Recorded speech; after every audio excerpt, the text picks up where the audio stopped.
네, 오늘 말씀은 요한계시록 13장 6절에서 15절 말씀입니다. 제가 읽어드리겠습니다.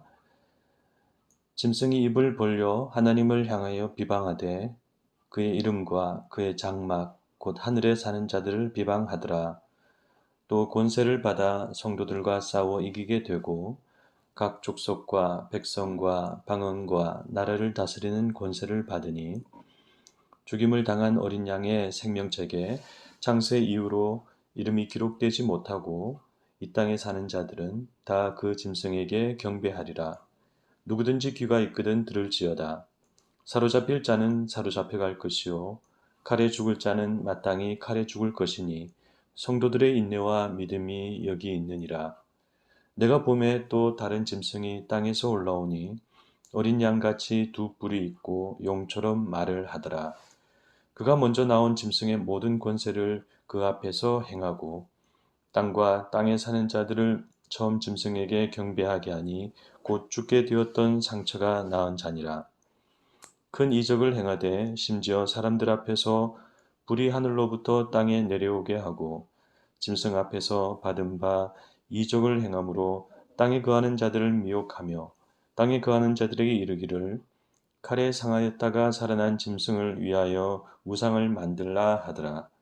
그가 권세를 받아 그 짐승의 우상에게 생기를 주어 그 짐승의 우상으로 말하게 하고 또 짐승의 우상에게 경배하지 아니하는 자는 몇이든지 다 죽이게 하더라. 아멘. 네, 오늘 이 말씀을 가지고 사탄과 짐승이 역사하는 두 가지 방법이라는 제목으로 말씀을 나누고자 합니다. 우리는 지난주에 사탄과 짐승의 정체에 대해 살펴보았습니다. 그렇다면 사탄과 짐승이 역사하는 방법은 무엇일까요? 오늘 성경 본문은 사탄과 짐승이 마지막 때에 어떻게 역사하는지 그 방법을 말씀하고 있습니다. 그것은 두 가지입니다. 첫째는 박해이고 둘째는 속임수와 미혹입니다. 사탄과 짐승이 역사하는 첫 번째 방법은 박해입니다. 그들은 42달의 권세를 받아 성도들과 싸워 이기게 됩니다.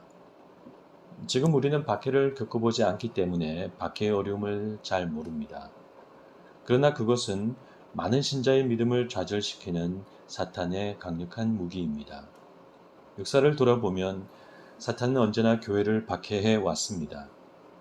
박해는 사탄과 짐승이 특히 교회 안에 강한 자들과 성숙한 자들을 처리하는 방법입니다. 우리는 하나님을 믿을 때 박해를 이기고 끝까지 하나님을 믿을 각오를 해야 합니다. 그런 우리에게 하나님은 박해를 이길 수 있는 힘과 능력을 주실 것입니다.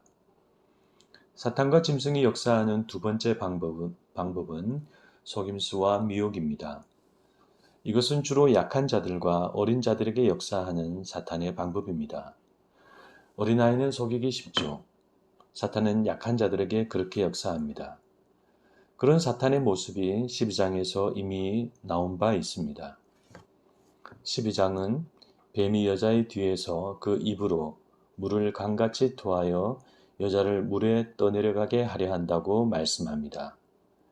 광야에는 가끔 큰 홍수가 발생하곤 하지만 그러나 이것은 그런 실제 홍수를 말하는 것이 아닙니다.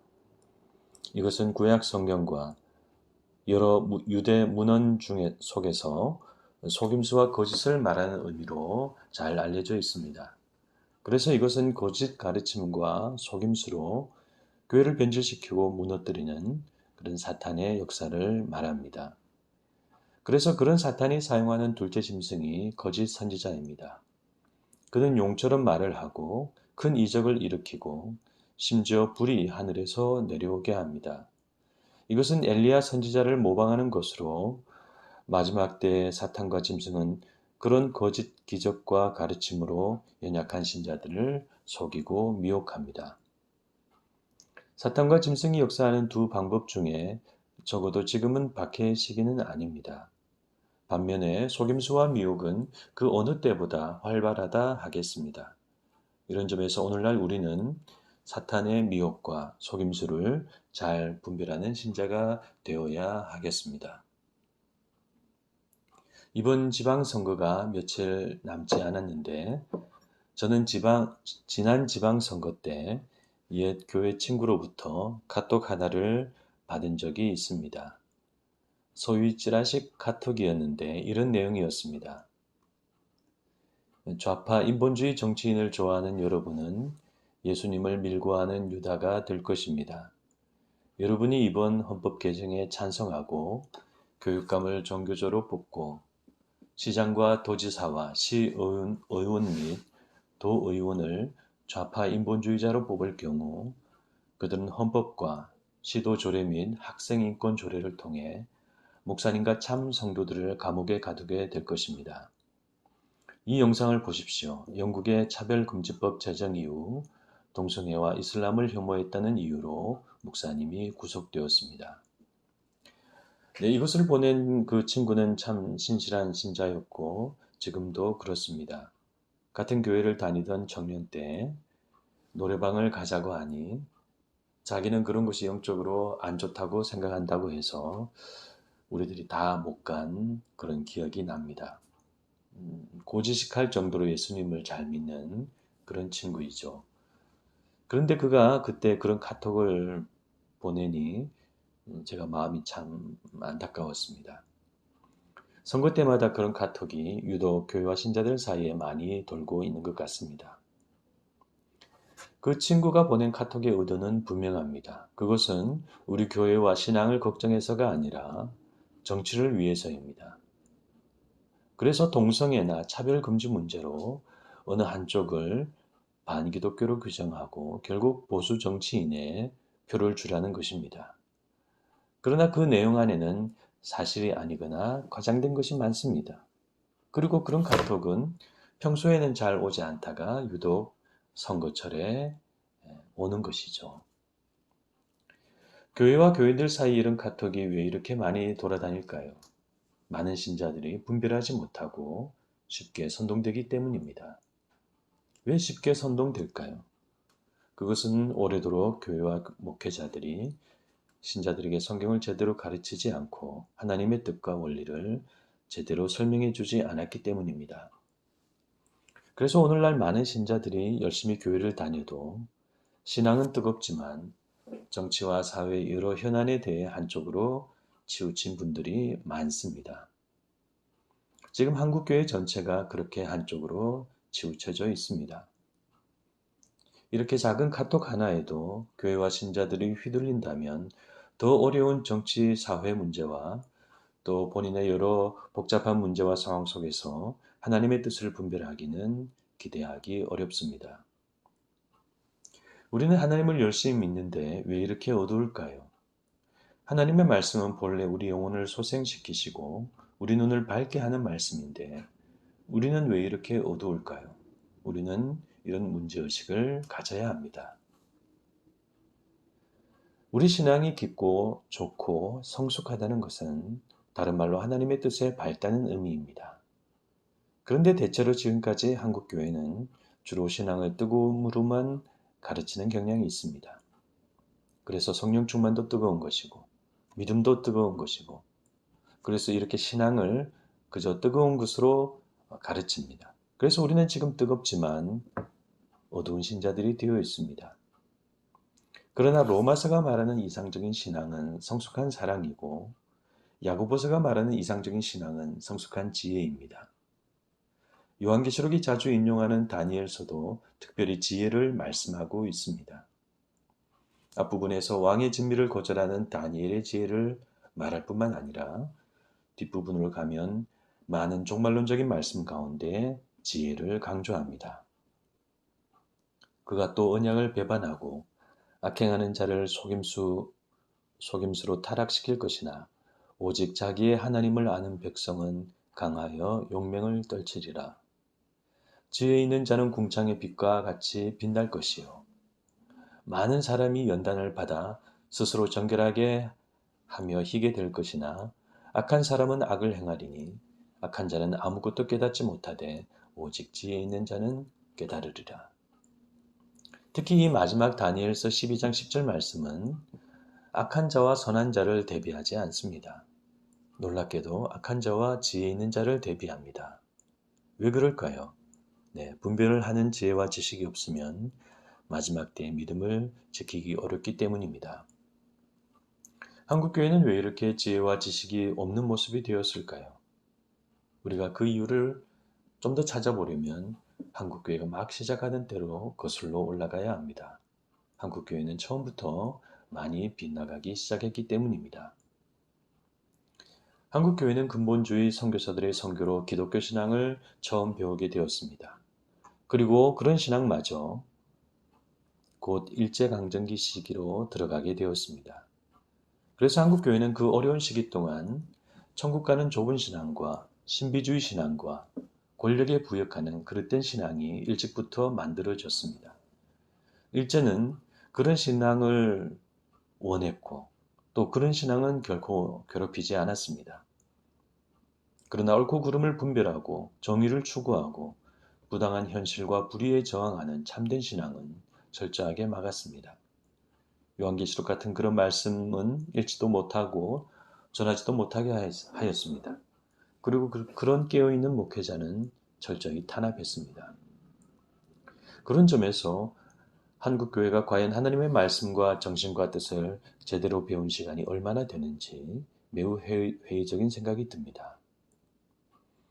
그 결과 지금 우리 교회들은 예수 믿고 천국 가고 잘 되는 구원과 은혜만 알지 하나님의 나라 속에서 그리스도인으로서 의롭게 살아가는 것을 잘 모릅니다. 그래서 한국 기독교는 지금까지 정치, 경제, 사회적으로 많은 인물을 배출했지만 그리스도인으로 보기 어려운 사람들도 많습니다. 몇 년 전 저는 사랑의 교회 사태가 일어났을 때 사랑의 교회 갱신위원회에 속한 한 분의 글을 읽은 적이 있습니다. 아시다시피 사랑의 교회 갱신위원회는 사랑의 교회 현 담임 목사인 오정현 목사를 반대하는 사람들입니다. 그분들은 오랜 시간 오정현 목사를 반대하며 싸웠죠. 오정현 목사가 된 과정이라든지 학력이라든지 논문이라든지 많은 문제가 있었기 때문입니다. 그런데 그분들 중 한 분이 자신들의 투쟁을 돌아보며 이런 제목의 글을 썼습니다. 옥하님이 만든 괴물은 오정현 뿐인가? 그 내용은 이렇습니다. 자신들은 지금까지 오정현 목사만 잘못되었다고 생각했다는 것입니다. 그런데 이제 돌아보니 그런 오 목사를 후임 목사로 선택한 옥하는 목사부터 잘못되었고 나아가 그런 옥하는 목사 밑에 배운 자신들도 다 잘못되었다는 것입니다. 옥 목사님은 존경받는 우리 한국 교회의 목사님 중 한 분이지만 그러나 그분의 신앙과 신학은 십자가와 복음에 대해서는 뜨거워도 사회 정의나 이웃에 대해서는 관념적이고 무지했고 한국의 성장 속에 성공과 성장의 궤도를 자연스레 따르는 모습이 되었다는 것입니다. 그래서 자신들도 그런 신앙을 무분별하게 따랐고 그 결과로 그런 모습과 성향의 오 목사를 선택하게 되었다는 것입니다. 만약 사랑의 교회가 그런 교회가 아니었다면 오 목사가 그렇게 자신의 학력과 경력과 논문과 목사 안수를 속이며 후임 목사가 되려고 하진 않았을 것이라는 것입니다. 그러므로 옥하는 목사 아래에서 오정현만 잘못된 것이 아니라 자신들 모두가 잘못되었다는 것입니다. 그리고 지난 수년간 거리와 마당 기도회 등에서 피켓을 들고 전단지를 돌리며 싸운 시간을 통해 편안한 예배당에 앉아서는 결코 알 수 없었던 예수님의 예언자적 신앙에 대해 알게 되었다며 글을 마쳤습니다. 네, 여러분. 한국교회 대표적 목회자로 추앙받는 옥하는 목사님에 대해 이 정도로 반성적 비판을 하기는 쉽지 않습니다. 네, 옥하는 목사님은 분명 훌륭한 목회자입니다. 그래도 그분의 목회에 잘못된 점은 없을 수 없겠죠. 옥하는 목사님과 그분의 목회가 이 정도로 비판받는다면 다른 많은 목회자들은 더 말할 것이 없을 것 같습니다. 이렇게 우리가 분별과 지혜를 가지고 우리의 교회를 돌아본다면 많은 교회가 알게 모르게 왜곡된 복음과 신앙 아래 놓여 있습니다. 그리고 이 모든 배후에는 사탄과 짐승의 역사가 있습니다. 사탄과 짐승은 교회의 순수한 가르침과 말씀을 언제나 두려워하고 그래서 지금도 활발하게 역사하고 있습니다. 그런 점에서 지금 우리 한국교회는 무엇을 자랑하거나 다른 걸로 바쁠 것이 아니라 하나님의 말씀과 예수님의 가르침을 다시 잘 배워서 바른 신앙을 정립하는 것이 급선무라고 할 수 있습니다. 아무쪼록 하나님의 말씀과 뜻에 밝고 성숙하시고 바른 삶을 가지시고 그리하여 사탄과 짐승의 거짓을 이기시는 여러분들이 되시기를 축원합니다. 네, 기도하시겠습니다.